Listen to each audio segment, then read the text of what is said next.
Hello, this is Lisa LaRose here on Connect to Love on PRNFM, and I am joined by the incredible Michael J. Russ. I want to say welcome, Michael, and I know that you're having an amazing day, and I'm so excited to be here with you. So welcome. As am I. It's a beautiful day here, I got to tell you. It's about 82 degrees. The wind is about 5 miles an hour. The beach is beautiful. It's blowing from the south. Everything's gorgeous. This is a spectacular day. This is one of those, when you visit, they call them Chamber of Commerce days, because if you come here on this day, you're going to, I want to live here, like full time. That's fantastic. Yeah. Yep. Yeah, funny. Yeah. Anyway, it's great to be here. So I read a quote today by a woman. Her name is Brianna Weist, and I hope I'm pronouncing her name right. And it's just so simple and so succinct. It says, "It's easy to tell how you're doing in life.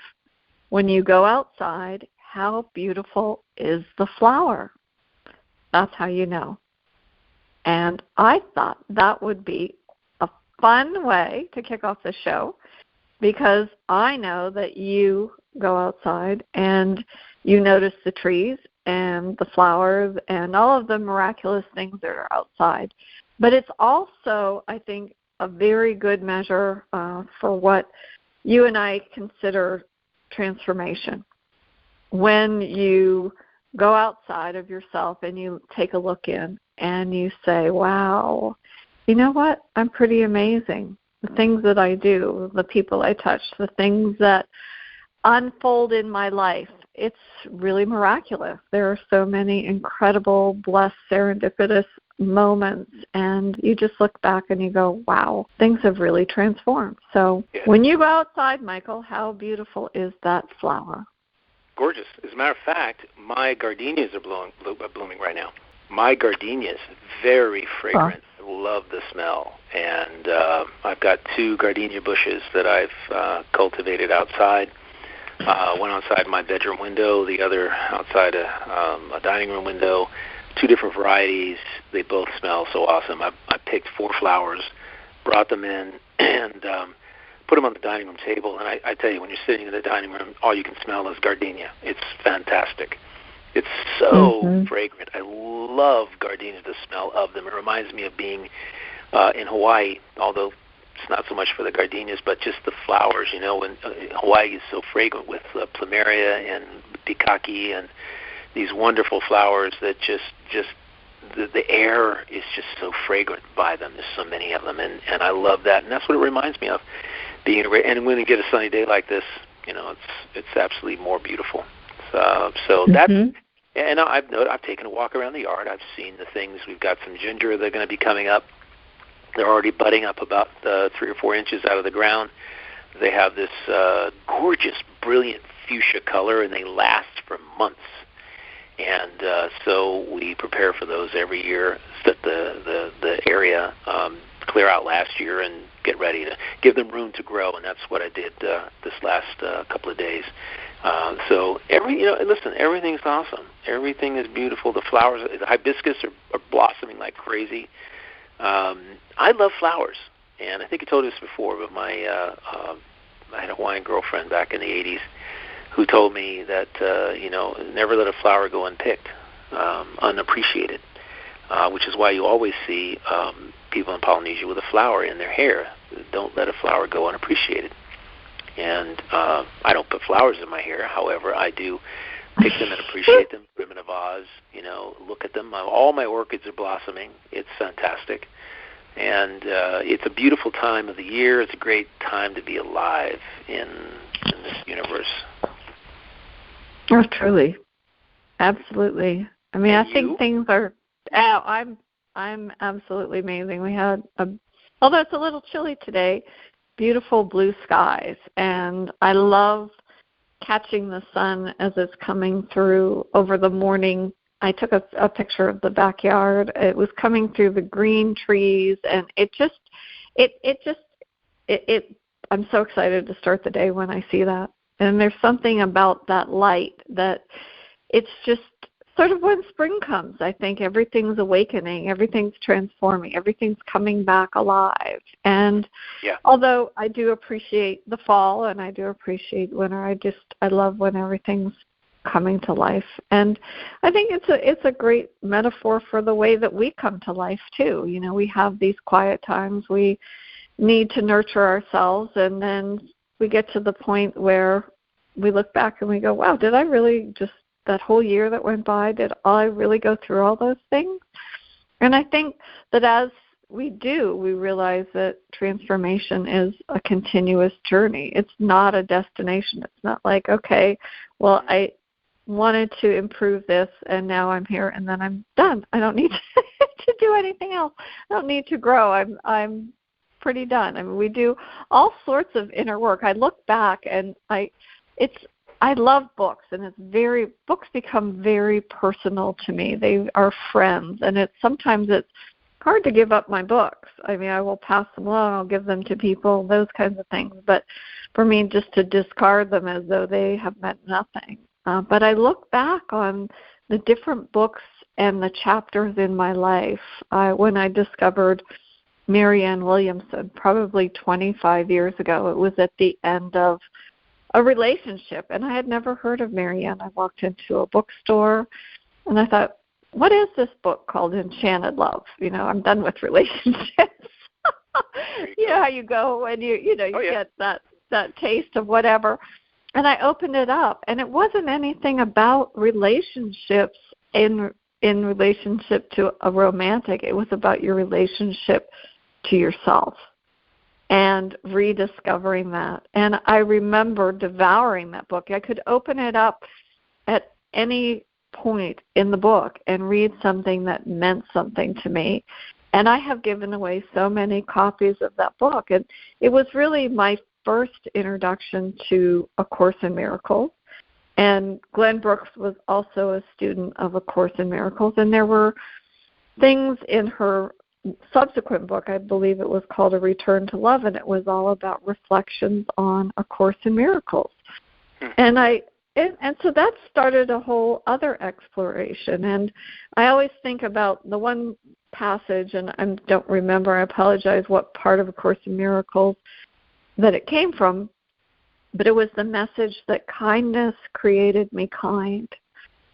And I think about that, and that is part of transformation, part of what it was that you went through, that a kindness that somebody showed you transformed you and opened a gateway.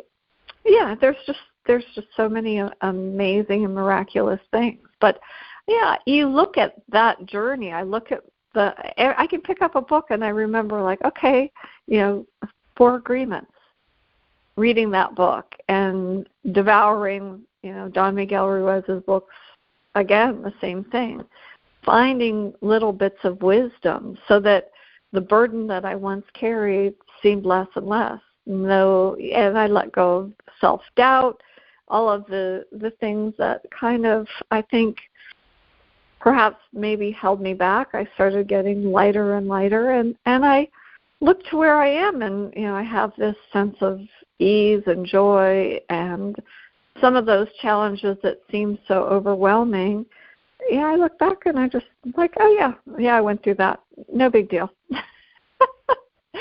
I survived, and it's not anything that I held me back, and I just love it. I just love it. I'm curious, Michael, did you have any books or any things along your path that sort of allowed you to help transform and become the person that you are today? It's interesting. Yes, thank you very much. And your story there is so fabulous.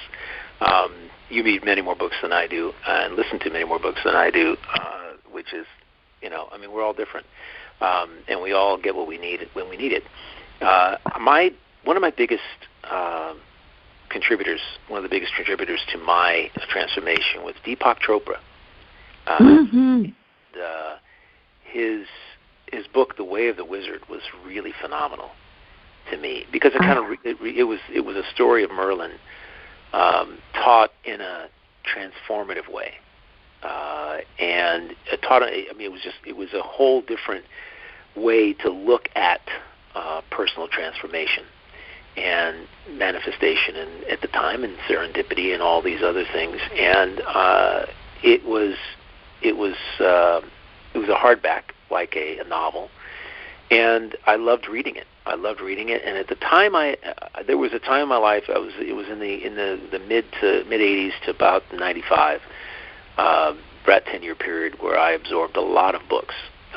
Can't tell you all the time. So I did read The Four Agreements by Miguel Ruiz, and my gosh, who else? Sarah Lovejoy was and The One Command is still a big favorite of mine, because it was the first book that actually helped me understand that we didn't need to work on the how. Life teaches you to set goals and to work towards those goals. The society teaches you this. Your parents say, yeah, if you can do this, you want to do that, you got to do this, and you got to figure out how you're going to do it. And you got to go through all the steps and the paces and all that. And really, her book, The One Command, was the first one that actually enlightened me as to the importance of letting go of the how. Letting go of how. Mm-hmm. Now we know, we hear more people saying this when it comes to manifestation, that focusing on the how is a ship to nowhere. And that is going to be the most frustrating thing. And I thought about it. I was taking a walk today, shooting some golf videos for my new golf YouTube channel, and I was thinking about how in golf the how isn't something you actually think about on the course.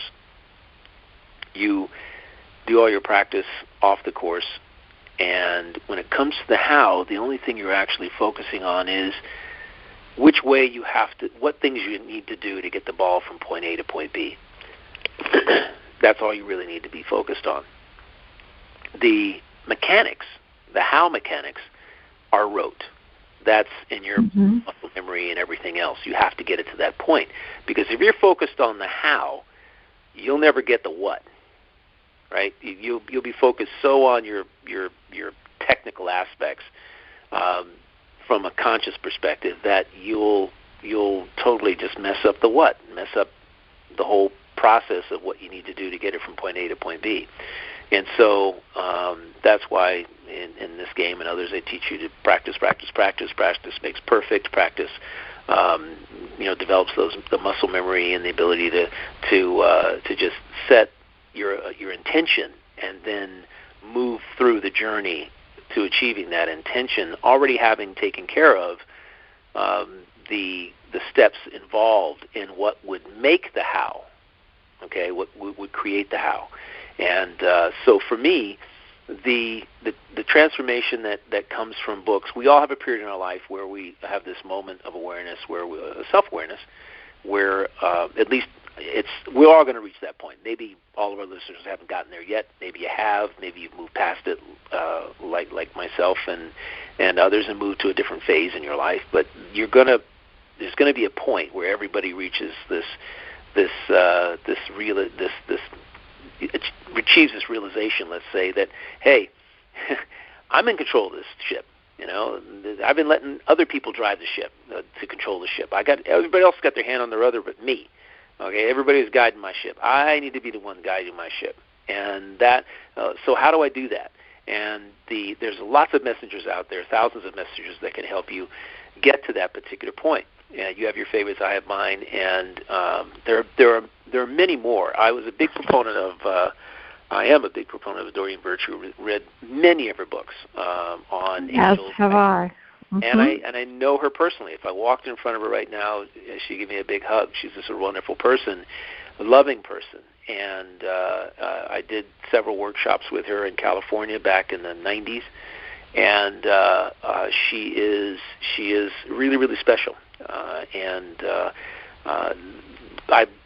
took a lot of her class, a lot of her information, and it helped me for the first time connect to my guides, in essence, and find out their name, and help me to really see that I wasn't alone in this world, which is really important, I think, for a lot of people to realize that you're not alone. You're never alone. You have non-physical beings that are around you, helping you, supporting you, and you have to just simply ask and develop a pathway of connection through being quiet. That and now, 30 years later, I can say that there are many, many, many more people out there, as you and I know, who are here helping people realize that the non-physical beings exist, and that there are, and that they're here to help you manifest and to have fun and to be joyful in every day and to love where you are in this moment, not seeking to be okay or loving in the next moment. What about this one? This is the one where you're hanging out. This is the one you're living. Because there's only this moment, right? There's only this moment. The next moment is this moment. It becomes this moment. So we have this kind of, we're chasing the tail, so to speak, or my mother used to say, putting the cart before the horse. We want something in our lives, yet we're vacating this moment in anticipation of and dreaming of and wanting and needing the next moment. Sometimes it just makes sense. And it, there are many messages that can help us and that have been helping me, and I know you and others, many more available out there right now, because somehow it's, I guess, the time in our lives when, transition, many, many more people, many millions of people are waking up and to the realization that they are sovereigns, that they are in control of their lives, really, more of their reality, more than they ever thought that they were, and are seeking the way forward as to how to blossom into that, so to speak, if I use that the vernacular of a flower, okay? Blossom into it. How to turn themselves from a caterpillar into a butterfly, beautiful butterfly, and do it without wondering, without thinking about how it happens. It just happens, So true. That the purpose, so true. And then move on and to something else, which is the most challenging aspect of it, is to do that. I call it the catch-22 of manifestation. I had somebody, by the way, yesterday, a very close friend who listens to the show. She's a wonderful, loving human being, and she was having a challenge, and she'll be listening because she's going to listen to this episode. And she was having a challenge with regard to her actual reality, okay, what she's experiencing, and the mental connection to being what she desires to be now. It's kind of like be the change you want to be, but your reality doesn't reflect that change yet. It's challenging for people who are dealing with health issues and other kinds of issues where there's actual real physical pain involved, and so they're being told, hey, just believe that there's no pain. And you're like, what do you mean believe there's no? My reality, my circumstances reveal that there's pain. I'm feeling this pain. And I was sitting there telling her that what we've been saying, with Carol and every month on the show and others, is that we have to, our outer world will reflect our inner world, and always will, and we have to make sure that we're focused on where we see ourselves now. We have to be that now, act as if now, and in order for it to, as one of the ingredients to actually getting to that point, to kick ourselves up to the next frequency, and we have to be that frequency now, and that's the challenge for people. So, have you got any ideas about how people can actually do that through something that maybe perhaps you've read, something I haven't communicated? Well, Michael, I'm not even sure what the words were that you were speaking of, but I often think sometimes people will look at me or even you and say, well, they have it all together, and there may be judgments, whatever the beliefs are, not recognizing that you have had challenges. I have had challenges, and when you were sharing about tuning into things, and I think about the things that the teachers and the other people that have given me strength. When I was just out of college, and it was I had bought my house. I was doing all these different things. I had a job.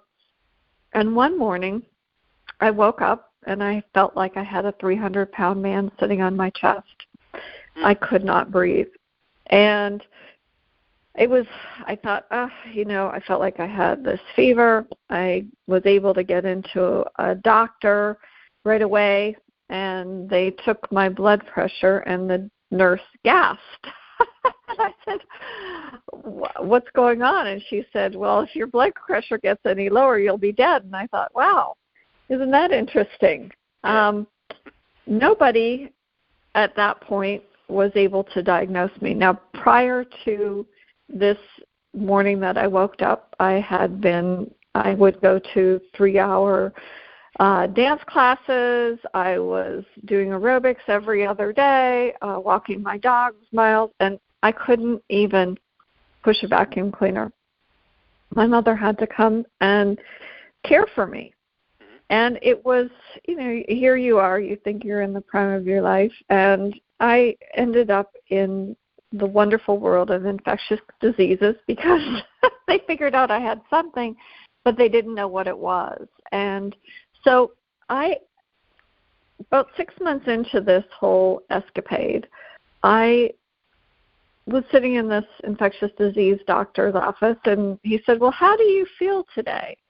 And I said, well, I don't have a fever. I still can't breathe. I have 3 inhalers that they gave me so that I could breathe and exist in the world, and I had no energy. And he said, well, that's the key. Every day you're going to feel a little bit better.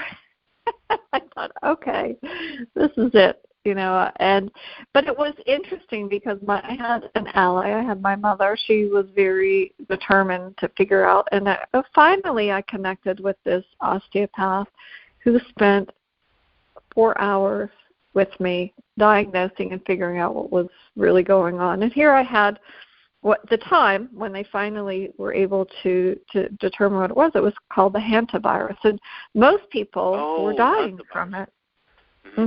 Yeah, most people were dying from it. But because I was in good shape, it just affected me that way. But it was a really interesting thing because it was almost, every day you get up and you go and you do, and I still had to pay my bills and all of the other things, and it all worked out. And even later on, when I was able to happen to coincidentally be in the office of a pharmacist, actually I was in his store, and he was telling somebody about how to get rid of your asthma. So I waited patiently, and I was able to ask him what to do.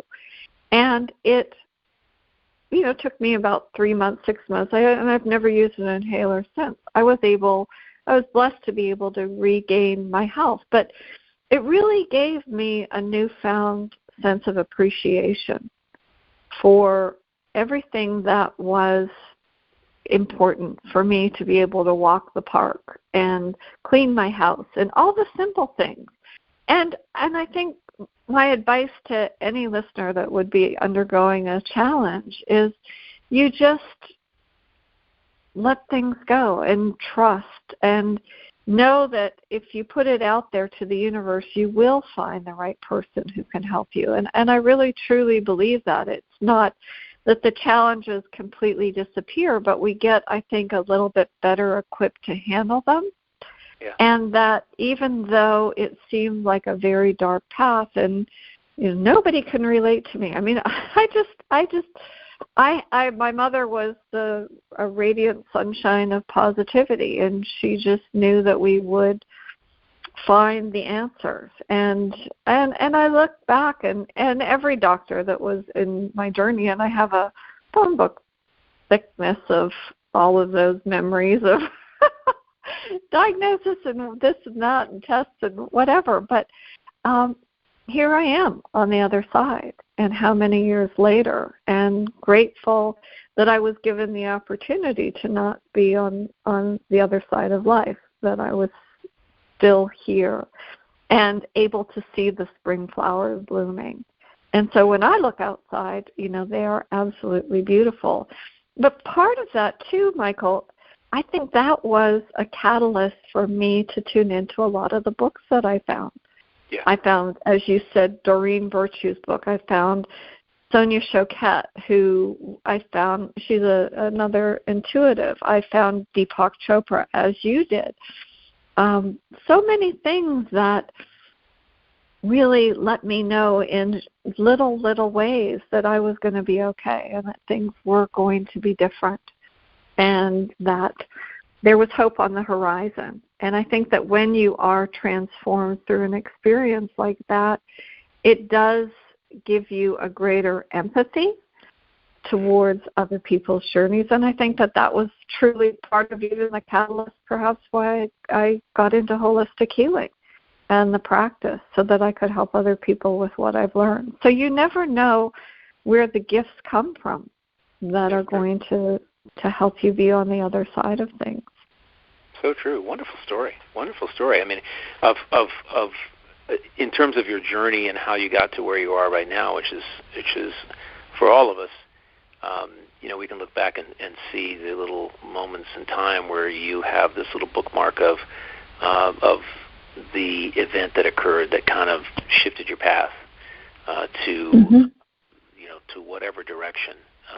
The realization for me that I was, I think was likely, I'd said this before, when my girlfriend, when I was 22, my 25-year-old girlfriend passed away from at a time where if they'd had what they have today, she wouldn't have passed away. But the medical breakthroughs for people who with asthma and who have severe asthma attacks that exist now didn't exist then. And in my view, and even I have to say this, in her view, as a spirit, probably should have been here a little longer.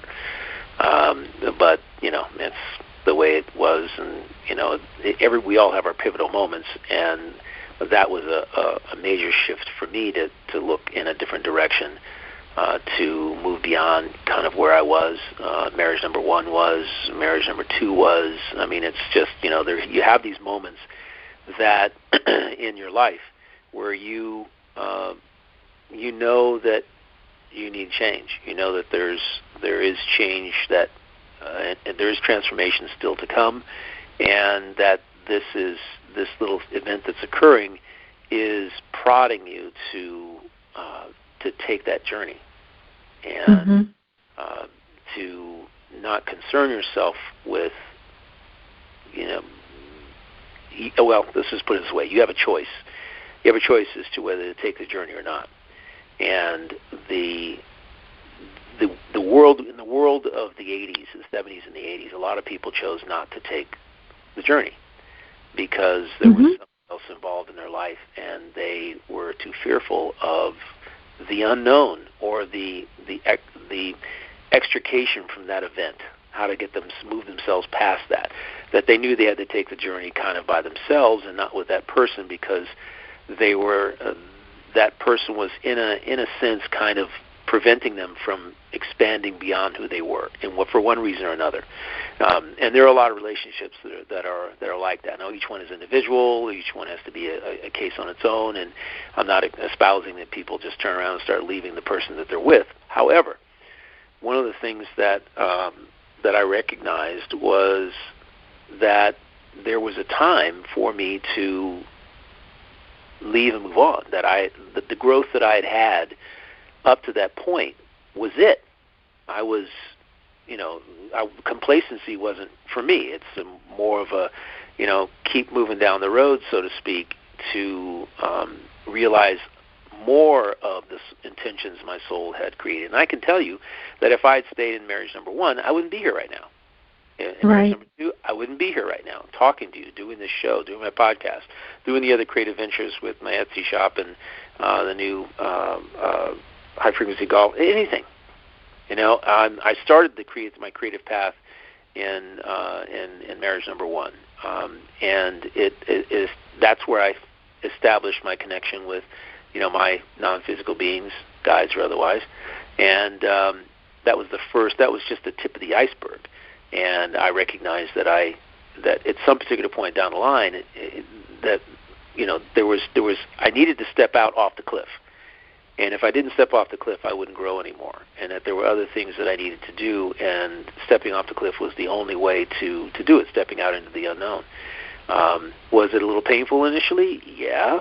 Was it financially painful? Oh yeah, extremely. However, I really knew that I'd be okay, and I think that there was something that, oh gosh, the young lady that we heard, Sarah Landon, I think her name is, said something really profound, and I remember it and say it every day, and that is that I've never been happier than I am right now in this moment.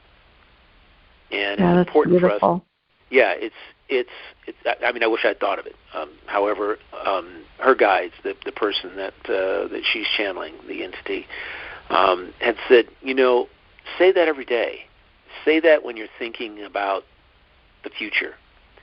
To bring yourself back into the moment and realizing that I have everything I need in this moment. In this very moment, I have everything I need. Right? Even if that thing that you need is enlightenment, a conversation with someone, a realization that the place you are isn't the place you want to be. You're still, right, recognizing that you've never been happier than you are right here in this moment. And this moment, getting people to understand that this moment is all there really is. Past, present, and future exist in this moment. And that, because we live on this time construct of 24 hours and 365 days a year and 52 weeks a year and all this thing, this time construct which has been created in order to organize people, in my view, and I'm not the only one with that. That society has to. I mean, the workday, you got to get people to work. The only way you get them to work is to create this time construct that helps people understand when they sleep, when they work, when they eat, and that's been perpetuated over the centuries and eons to be able to organize people, to get things done, right? Grow the food in the fields, build shelter, and create whatever the accoutrements are necessary to stay warm and get through the seasons and all this kind of stuff, right? So I think about that, and I think about where I sit within all of that construct, and it's fun to step outside that construct and realize that it has a really deep hold on us. It has a really, really deep. I mean, we're indoctrinated from the moment that we have the ability to understand that we are who we are. We're indoctrinated that you sleep during this time, you go to school during that time, you study during this time, you eat during this time, you go to bed, you whatever. You play during that time. And you get into that. And the question that was on my mind was always, well, where's the time for just being curious? Where's the time for exploration? Where's the time for being inspired and being creative? Right? Oh, no, you're creative between 1 and 2 because that's the time we create. So that's the time when you do that, right? Or after you get done with your studies, then you can create, right? You can do that then, and so we have this. We have to deal with this in life. This rigidity that is something we really from time to time and more time than not need to step out of. We need to step out of it to explore and to enlighten ourselves as to what else exists. And you and I have talked about this before, but there are a lot of, in Carol, of course, there are the teachers have come in to help us understand about healing and about law of attraction. They help us understand the 4 pillars of learning that can help us be self-sufficient and help us guide our own selves to where we're supposed to go and how to heal ourselves more than anything else. Right. We live in a world that, again, that leads where self-healing has been poo-pooed because it doesn't involve anybody making money. It doesn't involve somebody creating a product and selling you something, because we live in a consumer-based society, and everything that's outside that construct of approved this and that costs billions of dollars is, no, you can't do that. yet it exists. That we were made as human beings, as souls in human form to heal ourselves. Yet the ideas, the concepts, and all of that have been forgotten, lost in time. I know. So, I know you've been going through her self-healing sessions, and your your story is miraculous. I mean, it's beautiful that you experience that to get to where you are now. And I hope our audience is understanding that sometimes the thing we think is the worst is the thing that actually turns out to being the best for us. Oh, 100%. I can say that, right? I couldn't agree with you more, Michael. Truly. And as you were speaking, I thought to myself, with your story, it's like almost that your soul was wanting to take the next step. And if you don't take that next step, guess what? Life is going to throw you a curveball. Mm-hmm. And at that point, we can either navigate through it, and when we do, it's really a true testament to who we are as ourselves. Like, what is it? I think a lot of times, like when you lost your girlfriend, it causes you to examine your self-worth. You know, what, and we ask ourselves those questions. What could I have done differently? How could I have helped? What, you know, and then almost it goes back to what Don Miguel Ruiz would say: love yourself completely, forgive yourself completely, be kind to yourself. It is that self-love. And when you lose somebody so suddenly, so dramatically, in all of the things you think, oh, if I only would have said this or would have said that or done something differently. But we just have to go back to even what the teachers say: everything is perfect. Everything is perfect. The way it's supposed to be. You know, everything's the way it's supposed to be. Figure out the meaning of that, the meaning within those words, because that's what gets you to the next level. You know, it's sometimes counterintuitive.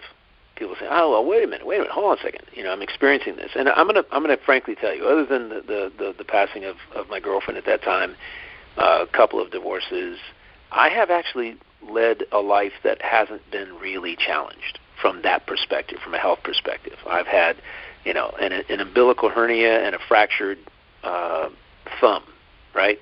Other than that, I've never broken a bone. I've never had a cast on my body except for that. I've had a very easy life from that perspective. And I people ask me, well, bottom line is, I've come to understand that wasn't the path that my soul needed. I was a little bit more, I didn't come here for a really hard, challenging life in order to learn lessons that would help me ascend to the next level. That's not why I'm here. And I've become very easy with that. I'm at ease with it, and understanding that some people need a cosmic 2x4, and other people, you know, because that's integrated into their path of change. You know, sort of, because I used to ask that question: well, why them? Why not me? And we all have our intentions. Our souls have various intentions that we don't even know. We're not even aware of. And our guides, non-physical beings that help guide us, are helping us to achieve those intentions. However, we have free will, so we can simply say, nah, not going there, not doing that. And then something happens, and we still don't go there, right? And we get stuck in a trap. And there are a lot of people who become stuck in a trap. I call it the how and why trap. How and why trap. Why did this happen to me? How could this happen? And you attempt to deduce every possible angle of the how, when what that really does, and the why, and what that really does is prevent you from seeing what's right in front of you, which you were supposed to see. It's like somebody who's attempting to cross a river on these stepping stones. They slip and fall on one. They fall into the river, and they're all concerned about, getting wet and how could that happen, why that happened, having a temper tantrum, having a conundrum of how that ever, and all the negative frequency emotions that go along with how that happened and why it happens, when really the next step is sitting right there in front of them, and all they have to do is get back up on the stone and take the next step, right? Mm-hmm. All that energy just prevents you from seeing what's right in front of you, and which is literally the next step in your journey. And it's it is for, and I know some people like that who just have not been able to move past something in their lives to see the beauty of it. And you know what's interesting is I see a lot more people actually doing it in different ways, which is the really mm-hmm. wonderful thing to see when I see people parents who've lost a child, and turning their grief into something positive, like a foundation that helps other people. Where a child who's lost a brother or sister it has helped them. They've now moved into some sort of nonprofit situation or a foundation that they've set up, or something that they've done that can help other people in the same way. Those are heartwarming stories. Not only that, but they're being of service to other people as a result of their own journey, what's happened on their own journey, and they're seeing a different perspective for that journey. They're not going to go back and change anything, and that's the important thing to understand, is beating yourself up about, because you can't change something. Being stuck in the how and why trap is a trip, one-way ticket to nowhere. Is what it is. A one-way ticket to nowhere, and a one-way ticket to zero transformation, because you're not seeing it's not like there's a reason for it happening. It's just that it happens, and there are other things, doors that open for you that you have to be able to see, and your grief and your sadness and your experiencing heavy lower frequency emotions is preventing you from seeing it. Mm-hmm. So true.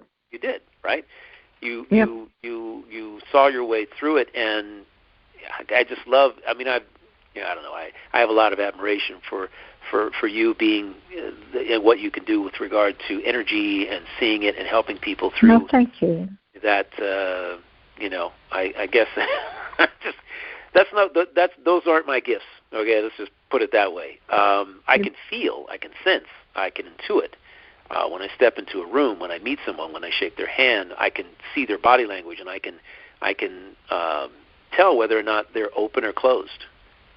And there are some people and I can tell basically whether there's somebody that I should be connecting with, because mm-hmm. my job isn't to try to take somebody from lower to higher emotions. I can't control. I don't have that kind of control. And there are people who aren't ready for it, who don't want to. They want to stay where they are. And you just have to let them be until their time comes when they have that realization, and they're tired of being where they are. They're tired sick and tired of feeling sick and tired, as someone said. Mm-hmm. Yep. It's a beautiful point. It goes back to, we did a show a while ago with Denzel Washington. And you sit in the barber shop, sooner or later you're going to get a haircut. I think about that all the time. Cool. And you're going to get a lot of enlightenment while you're sitting there. Uh-huh. Yeah. Oh, without a doubt. And, Michael, as you were speaking and you were talking about the how and why, it dawned on me, if you've ever been around a 3-year-old and they'll ask you a why question. They're like, well, why is the sky blue? And it's just the colors of this and this. But why? And then you go into expound on the other reasons why, and they'll go, but why? But why? And they'll keep asking why until you finally exasperate it, and you just go, it's just because. That's just why. But as an adult, it's so funny because we still play that 3-year-old game. Why? Well, why did that happen to me? Well, I don't understand. Why? And I think Bashar has the so what. I think we need to have a so why, or whatever the word you want to partner with it. It's just that way. It is. Yeah. And maybe it's not why, and the answer is because it's perfect that way. Maybe that's the answer. I don't know, Michael. Do you have any ideas? Love to hear. Number one, I've never been a parent, so I've never had to really experience that. Well, I haven't either, but I have nieces. I do have some. I have met some adults that keep asking that question. Like why? And my answer to them generally is because it's there for a reason for you that you and only you are going to be able to deduce, to figure out, and that's the why. I mean, it's not for me to say why. So asking me isn't going to do it, but if you sit back and you take a look at the full circumstances, you remove yourself from the how and the why, you elevate yourself beyond that, and to a point where you can see the whole macro picture instead of the little micro what happened, you'll likely understand why it happened for you. Or you'll see you'll see a different side of it, a side of it that will give you a different perception of it. Because a lot of times I use the word perception, I probably overuse it because it's so integral to everything that we do. But when someone is stuck in the how and why is a negative perception of the event. It's being driven by a negative perception. A perception that what it was bad, it shouldn't have happened, and they've pretty much labeled it, judged it, and it's signed, sealed, and delivered that way, right?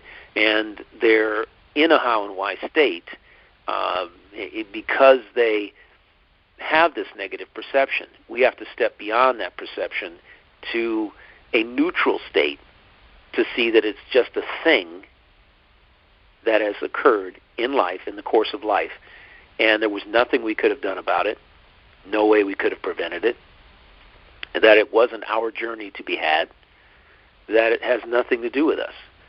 And generally it just occurred, it just happened, right? Yeah. For whatever reason that we're never, ever, ever going to be privy to. And that's really what gets most people, is that nobody's coming out and handing them a piece of paper and saying, this is the reason why this person died. This is the reason why this happened in your life. This is the reason it happened to your friend, your family, your whatever. This is the reason that it happened to you. There isn't that. It's deeper than that, but yet not so deep that you can't intuit it if you step outside of it and perceive it differently. Perceive it as just something that's happened, and okay, let's just and believe and understand that your control isn't going to have any impact on what it is. And I love the way that Bashar simply says that, I don't really care whether you do anything that I'm telling you, because it's not up to me to do the heavy lifting. It's up to you to do the heavy lifting. If you decide to do this, do this. But I'm not going to sit around and lament if you don't. I'm not going to get upset by it, right? Because so true. And I would tell people, this is your journey, your life journey. If you come across a rock that you need to lift, and you have the ability to lift it, and there's a reason that the rock is sitting there, because it's preventing you from seeing what's underneath it or what's just beyond it, or maybe it's a metaphor for something else. Whatever it is, that's your journey. It's not mine.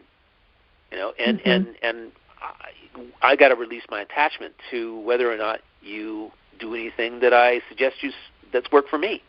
I don't ever talk about anything in any book or any podcast that I haven't used myself, and I tell people that straight up. I use this.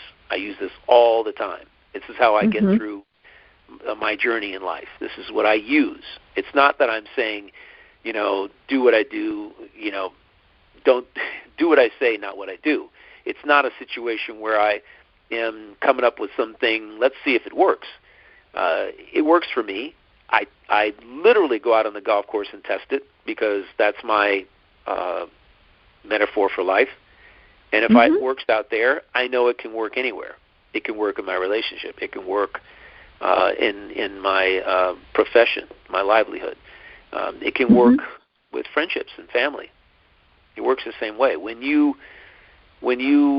treat yourself with respect and dignity, and you don't try to don't start blaming yourself, and you don't try to pull the wool over your own eyes, so to speak. Lie to yourself when you fail to take responsibility for your own existence. Then you're going to be stuck in a circumstance that is of your own choosing, one that you're not really going to like. We simply must take responsibility for our own existence, every aspect of it. And that's the only way we can employ forgiveness and gratitude, mainly forgiveness.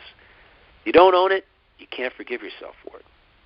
And the human existence for a lot of people is blame other people. I didn't do that. That's not my fault. And it happened, and I didn't have anything to do with it. Yet they have the feelings and emotions that come along with that perception. They will have the feelings of guilt, the resentment, the other lower frequency feelings and emotions that kind of eat away at them, right? And you wonder why, at this particular point, that some of these really, really serious illnesses do exist. If 90% of cancer is a lifestyle decision, is based on lifestyle, 10% is genes, as it has been said by that. Our thinking is not part of that equation when you say that. Lifestyle is one thing. Those are choices, lifestyle choices. However, our thinking has so much more to do with it. Our thought process, whether we're blaming ourselves, whether we're judging ourselves, whether we are beating ourselves up, whether we're trying to control something that's beyond our control, and doing it all the time, right? And ticked off at the world because the world won't do what you want it to do. People won't do what you want them to do. Wow, that is a crazy way to live. There's no joy in that. Joy, there's no space for joy when that's happening, right? No space for love, no space for self-love. And yet we continue. I know you have run into people like that. Not as many, because we change, we evolve, we accept, we take responsibility.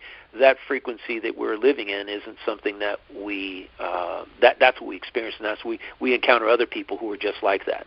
And I attempt to tell people that, you're your own worst enemy. You are creating the life that you're in. The people who are in your life are of your own creation, based on what you think about yourself. Now go unpack that one.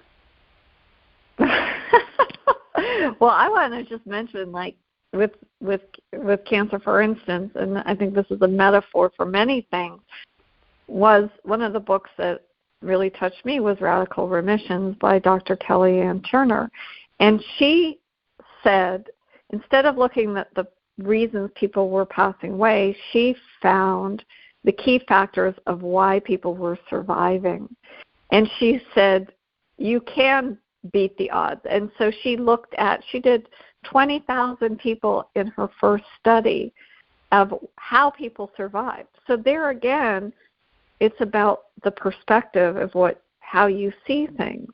And I think that no matter where we are, Michael, it is that stepping out of that door to see that flower. Every flower can be equally beautiful. And when I go to the conservatory to see the spring flower show, I go there every year. I take pictures every year. I'm always amazed. Oh, I've seen them. Oh, my God, this is so amazing. And I get in there, and I'm like, look at the orchids. Every one of them looks like a being to me. And I love the colors. There's no two flowers that are alike. And just like that with human beings, right? Yeah. There are no two people on this planet that are absolutely alike. How we see the world helps us evolve. And I think that a lot of these experiences that we have give us a deeper well that we can draw from. We have the ability to expand the awareness of how we see the world. What are you going to see that's equally as beautiful as the person who's sitting across from you over dinner, or a child, or a smile? Oh my gosh, all the things that touch your heart. And those are those things that you tap into. And I think that that when we do that and we kind of For me, it's books or flowers or whatever. It gives me more options and more things, a deeper well to draw into. So if I am having a bad day, okay, how can I pivot that? You know, I very quickly, like, okay, no, I don't want, that's not, because I know only too well that if I start on that track, no, I'm like, cancel that energy, because I'm not interested in that. And I mean, I think the other day I told you I got on the wrong exit and I ended up on the turnpike. Just, what do you do? My friend looked at me. She goes, "Where are we going?" I said, "To the next exit, because once you're on the turnpike, you can't get off until you get to the next exit." And she's like, "Well, what are we going to do when we get there?" I'm like, "Either turn around or explore." But I kind of looked at it that was where the universe wanted me, right then and there. Who knows? Maybe I avoided an accident. I mean, I didn't beat myself up. Geez, you stupid nut. Like, what was wrong with you? Like, try to do a U-turn, try to create, whatever it was. Yeah. I'm like, okay, I didn't think I was going there today. But guess what? Mm-hmm. The next exit wasn't until 15 miles down the road. Mm-hmm. So true. So, whatever. It's just the way that it was. I agree with you 120%. There's no doubt about it. I agree, and I love the fact that you made lemonade out of lemons, mm-hmm. which is exactly what you did. You made lemonade out of lemons, and in doing so, created some absolutely awesome, and I do mean awesome, experiences for yourself. Mm-hmm. I love you and I have we're kindred spirits when it comes to that. I would love to go treasure hunting with you. It would be so fun. It would be so much fun. You have an open invitation anytime. Gosh, I'll tell you, don't get me in an antique store or a collectible store. I'll be in there forever. I'm fascinated.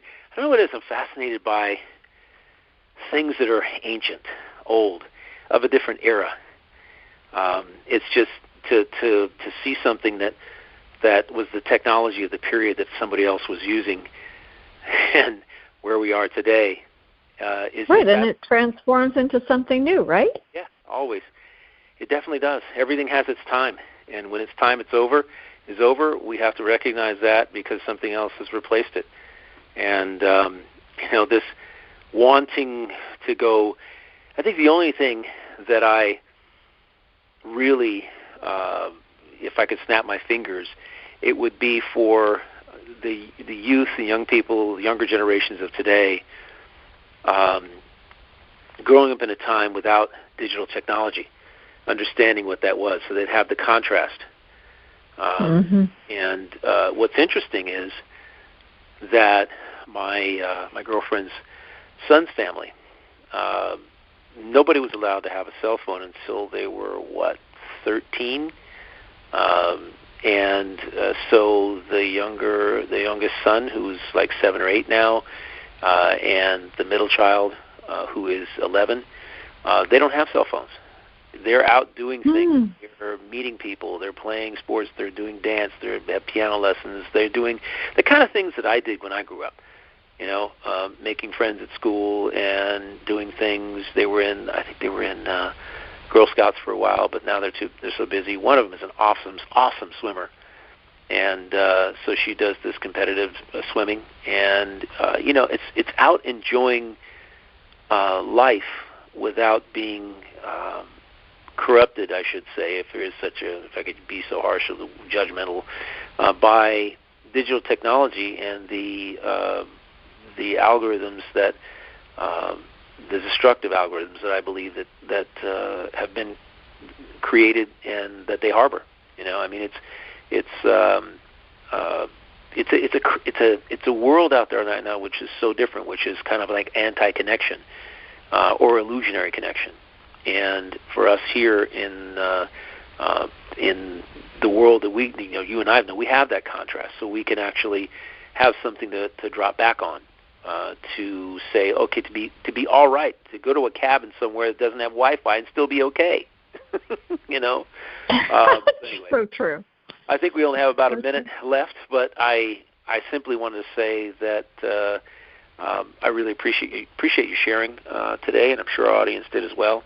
And I want to remind our audience that each of our shows is archived on the Connect to Love podcast.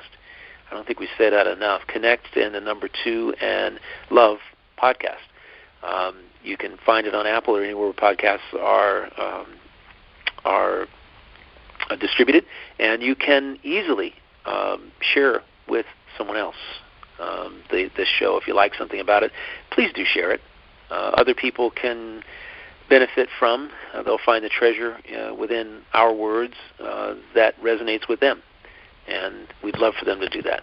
Absolutely. Thank you so much, Michael, and thank you to everybody. I'm so grateful. All right. Appreciate it. You're mine.